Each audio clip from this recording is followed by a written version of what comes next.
তা আমার মনে হয়েছে যে যেখানে বাবরি মসজিদটা ছিল,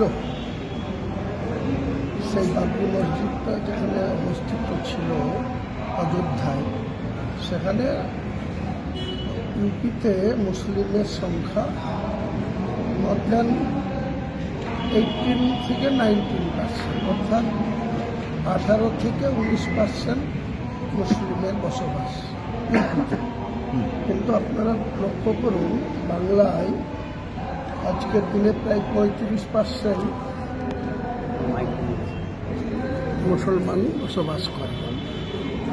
আর আমাদের জেলার কথা যদি ভাবেন তাহলে 72% মুসলিম অধ্যুষিত জেলা। আমাদের পরেই আছে মালদা, উত্তর দিনাজপুর। ভারতবর্ষের মধ্যে কাশ্মীরকে বাদ দিলে, অনন্তনাগ জেলাকে বাদ দিলে, ভারতবর্ষের মধ্যে মুসলিম অধ্যুষিত জেলার নাম নাম্বার 1-এ আসবে মুর্শিদাবাদ।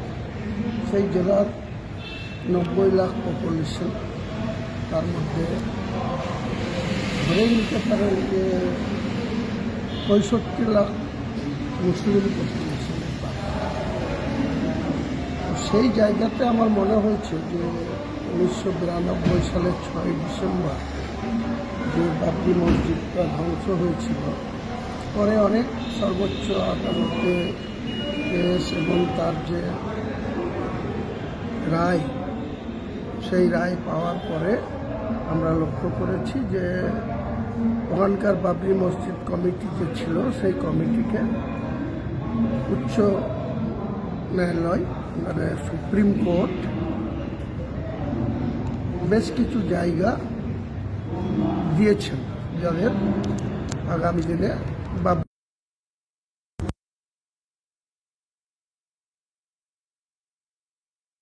প্রায় 13-14 কিলোমিটার দূরে দিয়েছে।